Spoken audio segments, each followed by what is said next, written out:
आज के इस वीडियो में देखने वाले हैं क्लास 12th केमिस्ट्री का हाफ ईयरली 2023 के लिए पेपर है। 2022-23 के सेशन के लिए पेपर है। बिल्कुल नया, बिल्कुल लेटेस्ट ये पेपर होने वाला है। वीडियो को लास्ट तक ज़रूर देखना। आज के इस पूरे वीडियो में समझेंगे केमिस्ट्री क्लास 12th में किस तरह के क्वेश्चन आते हैं हाफ ईयरली में। ये पेपर आपके प्री बोर्ड और बोर्ड एग्ज़ाम में भी काम करेगा, क्योंकि सारे क्वेश्चन हैं जो भी इस पेपर में वो इम्पॉर्टेंट ही हैं। तो यहाँ पर आप देख सकते हैं कि 70 नंबर का पेपर होता है और 30 नंबर का जो प्रैक्टिकल होता है। 3 घंटे 15 मिनट का ये पेपर होगा। सबसे पहले निर्देश यहाँ पर पढ़ लेना अच्छे से कि 15 मिनट परीक्षार्थियों को प्रश्न पत्र पढ़ने के लिए दिए गए हैं। सभी प्रश्न अनिवार्य हैं। सभी प्रश्नों के लिए निर्धारित अंक उनके सम्मुख अंकित हैं। इसके बाद सबसे पहले यहाँ पर खंड आ देखेंगे, बहुविकल्पीय प्रश्न।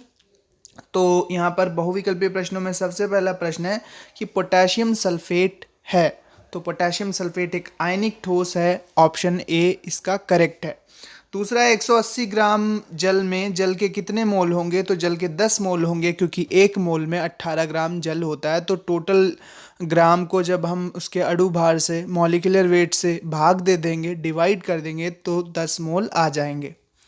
अब बात करते हैं दोस्तों, अब बात करते हैं यहाँ पर विशिष्ट चालकता की इकाई है। तो विशिष्ट चालकता की जो इकाई होगी वो होगी सेमी इनवर्स ओम इनवर्स।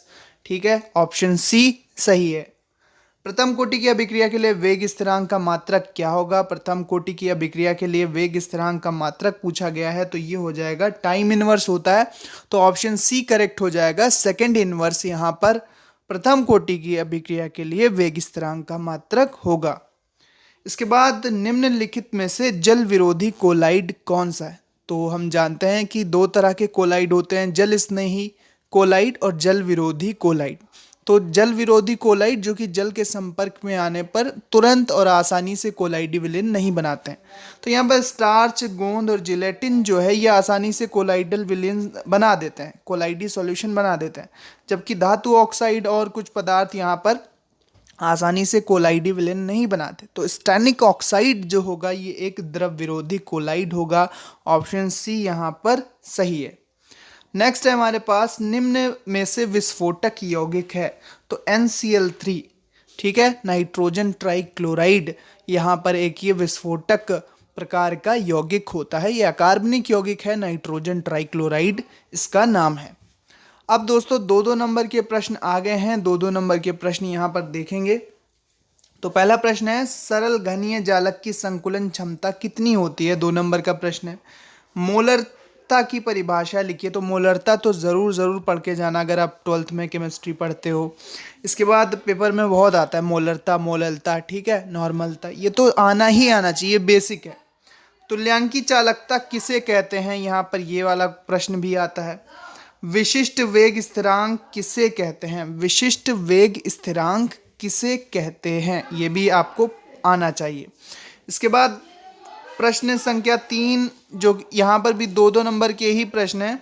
परासरण तथा विसरण में अंतर लिखिए। परासरण तथा विसरण में अंतर लिखिए, ये क्वेश्चन है हमारा 2 नंबर में। इसके बाद बात करते हैं दोस्तों नष्ट समीकरण ये वैद्युत रसायन वाले चैप्टर से, इलेक्ट्रोकेमिस्ट्री वाले चैप्टर से है। तो नष्ट समीकरण लिख दोगे, उसका सूत्र लिख दोगे तो 2 नंबर मिल जाएंगे। इसके बाद है वास्तविक विलयन किसे कहते हैं? वास्तविक विलयन किसे कहते हैं, ये भी 2 नंबर का प्रश्न है। इसके बाद है आर्गन के 2 उपयोग लिखना है। तो आर्गन के 2 उपयोग लिख दोगे। आर्गन एक अक्रिय गैस है, AR, ठीक है, परमाणु क्रमांक इसका 18 होता है। तो आर्गन के 2 उपयोग आप लिख दोगे तो भी आपको 2 नंबर मिल जाएंगे, 18। तो ये हो गया पहला पेज इस पेपर का। स्क्रीनशॉट ले लो, सभी क्वेश्चन इंपॉर्टेंट है। ये आपके प्री बोर्ड और बोर्ड के दृष्टि से भी इंपॉर्टेंट है। आगे बढ़ते हैं और देखते हैं कि कौन कौन से प्रश्न यहाँ पर और पूछे गए हैं।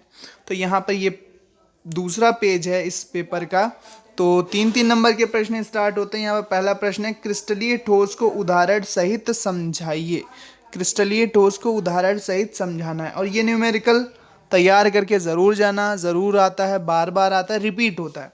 72 ग्राम जल और 92 ग्राम एथिल अल्कोहल के मिश्रण में दोनों का मोल प्रभाज ज्ञात करो।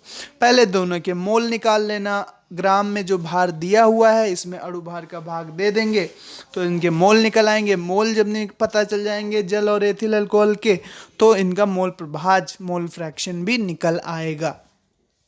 इसके बाद है अभिक्रिया की कोटि का उदाहरण द्वारा समझाइए। 3 नंबर का प्रश्न है सिंपल। ओजोन एक ऑक्सीकारक तथा अपचायक पदार्थ है, कारण सहित आवश्यक समीकरण दीजिए। ठीक है। इसके बाद 5वां प्रश्न है, ये भी 4 नंबर के प्रश्न हो गए हैं, आने लगे हैं यहाँ पे। सिल्वर चांदी का घनी समृद्ध संकुलन CPP एक लैटिस बनाता है, जालक बनाता है। एक्स विकिरण विवर्तन द्वारा अध्ययन करने पर पता चला कि इसकी एकक कोष्टिका जो यूनिट सेल है कि कोर की लंबाई 408.6 पिकोमीटर है। सिल्वर की घनत्व की गणना कीजिए। चांदी का परमाणु द्रव्यमान दिया है यहाँ पर ये 107.9। ठीक है। यहाँ पर ये न्यूमेरिकल है, ठोस अवस्था वाले चैप्टर से ये न्यूमेरिकल है। इसके बाद खा प्रश्न है, इलेक्ट्रॉनिक विन्यास के आधार पर अक्रिय गैसों helium, neon, argon, krypton, xenon और रेडॉन की आवर्त सारणी में स्थिति की विवेचना कीजिए। ठीक है। तो अक्रिय गैसों की स्थिति की विवेचना कर दोगे तो भी आपको 4 नंबर मिल जाएंगे। अगला प्रश्न है, सिद्ध कीजिए कि प्रथम कोटि की अभिक्रिया किसी अभिक्रिया की अर्ध आयु अभिकारक की प्रारंभिक सांद्रता पर निर्भर नहीं करती है। ये भी 4 नंबर का है। इसके बाद टिप्पणी आप लिख सकते हैं स्कंदन पे और टिंडल प्रभाव पे। टिप्पणी लिख दोगे तो 4 नंबर मिल जाएंगे। यहाँ पर ये स्कंदन और टिंडल प्रभाव, ये जो हमारा पृष्ठ रसायन वाला चैप्टर होता है, ये वहाँ से क्वेश्चन पूछा गया है। ठीक है। वहाँ पर वैद्युत कण संचलन, टिंडल प्रभाव, ब्राउनी गति, स्कंदन, अपोहन, ये कुछ इंपॉर्टेंट टॉपिक हैं जो आपको आने ही आने चाहिए। क्वेश्चन नंबर 6 पहला है, उत्प्रेरक वर्धक एवं उत्प्रेरक विष को उदाहरण द्वारा समझाइए। उत्प्रेरक वर्धक एवं उत्प्रेरक विष को उदाहरण द्वारा समझाइए। 5 नंबर का प्रश्न है। अथवा में शून्य कोटि की अभिक्रिया किसे कहते हैं? शून्य कोटि की अभिक्रिया किसे कहते हैं? शून्य कोटि की अभिक्रिया के लिए वेग समीकरण का निगमन कीजिए। तो कोई भी एक प्रश्न करना है आपको, या तो ये वाला करो या तो ये वाला करो, क्योंकि बीच में अथवा दिया हुआ है। कोई एक प्रश्न करना है, एक प्रश्न कर दोगे आपको 5 नंबर मिल जाएंगे।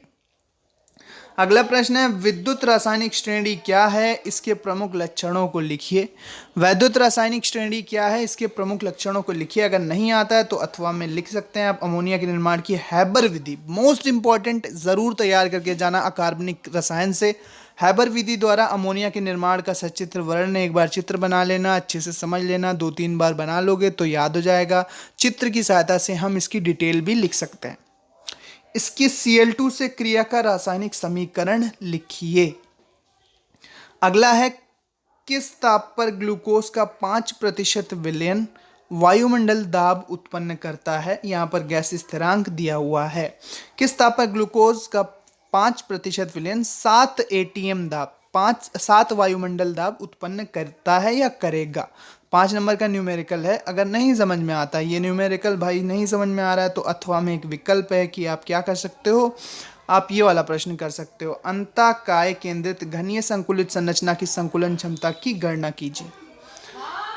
फिर अगला प्रश्न है यहाँ पर, सिद्ध कीजिए कि प्रथम कोटि की अभिक्रिया के 3/4 भाग पूर्ण होने में लगा समय अर्ध अभिक्रिया के पूर्ण होने में लगे समय का 2 गुना होता है। यह रासायनिक बल गतिकी से प्रश्न है। सिद्ध कीजिए कि प्रथम कोटि की अभिक्रिया के 3/4 भाग पूर्ण होने में लगा समय अर्ध अभिक्रिया के पूर्ण होने में लगे समय का 2 गुना होता है। ये 5 नंबर का प्रश्न है। अथवा में आपको ये एक क्वेश्चन मिलेगा। अगर नहीं आता, ये न्यूमेरिकल नहीं कर पा रहे हो, तो फिर आप ये कर सकते हो। अथवा में एक ही करना है, राउल्ट के नियम को लिखिए, इस नियम की सीमाएं भी लिखिए। तो राउल्ट का नियम वही जानते हैं कि विलयशील पदार्थ को अगर हम घोल दें किसी विलायक में तो वाष्प दाब में अवनमन होता है, वो वाला रूल रहेगा राउल्ट के नियम का। जो वाष्प दाब में अवनमन होता है वो जो पदार्थ हमने घोला होता है, विलेय पदार्थ, उसके मोल प्रभाज के समानुपाती होता है। तो ये वाला कर लो। तो यहाँ पर भी आपको कोई एक प्रश्न करना है, या फिर ये कर लो या फिर ये कर लो। तो 5 नंबर का ये प्रश्न है। ये पेपर हाफ ईयरली के लिए है और प्री बोर्ड और बोर्ड के लिए इसके कुछ प्रश्न अच्छे हो सकते हैं, आ सकते हैं आपके बोर्ड एग्जाम और प्री बोर्ड में। इसमें ऑर्गेनिक केमिस्ट्री वाले क्वेश्चन नहीं है। तो ऑर्गेनिक केमिस्ट्री वाले क्वेश्चन भी रहते हैं प्री बोर्ड और बोर्ड में, तो उनकी तैयारी ज़रूर करना। लेकिन अकार्बनिक और जो फिजिकल केमिस्ट्री है, इनऑर्गेनिक और फिजिकल केमिस्ट्री से कुछ अच्छे प्रश्न यहाँ पर पूछे गए हैं जो कि आपके प्री बोर्ड बोर्ड के लिए इंपॉर्टेंट हो सकते हैं। दोस्तों ये एक केवल मॉडल पेपर था, ऐसा नहीं है कि यही पेपर आपके पेपर में छप जाएगा, लेकिन हाँ ये सारे क्वेश्चन इंपॉर्टेंट हैं। तो आपकी परीक्षा की दृष्टि से इनको अगर आप तैयार करते हो, प्रैक्टिस करते हो, तो इसका लाभ आपको ज़रूर मिलेगा। लेकिन डेफिनेटली यही पेपर आ जाएगा आपके पेपर में, ऐसा चैनल दावा नहीं कर रहा है। ठीक है, ये पेपर केवल एक मॉडल पेपर है। इस पेपर का जो पीडीएफ है पूरा, वो टेलीग्राम चैनल पर आपको मिल जाएगा। टेलीग्राम चैनल का जो लिंक है वो डिस्क्रिप्शन में दिया हुआ है। डिस्क्रिप्शन में लिंक पर जैसे ही आप क्लिक करोगे आप टेलीग्राम चैनल पर पहुंच जाओगे। वहां पर आपको लगातार हर क्वेश्चन पेपर क्लास 9 से लेकर 12 तक के PDF, important question, model paper class 10 12th board exam, UP board exam की तैयारी के लिए इंपॉर्टेंट पीडीएफ शेयर होते रहते हैं। तो टेलीग्राम ज़रूर ज्वाइन करना। Thanks for watching and listening मी। कैसी लगी वीडियो कमेंट बॉक्स में ज़रूर बताना। कोई और मॉडल पेपर चाहिए हो तो कमेंट बॉक्स में पूछना, आप क्वेश्चन आप अपना कर सकते हो। कोई सलाह सुझाव भी हमें आप कमेंट बॉक्स में बताना। Thanks for watching and listening me and good luck for your future. दोस्तों good luck for your exam. Subscribe ज़रूर करो एग्जाम सिद्ध एमएस यूट्यूब चैनल को इसी प्रकार की इंपॉर्टेंट वीडियोज़ के लिए।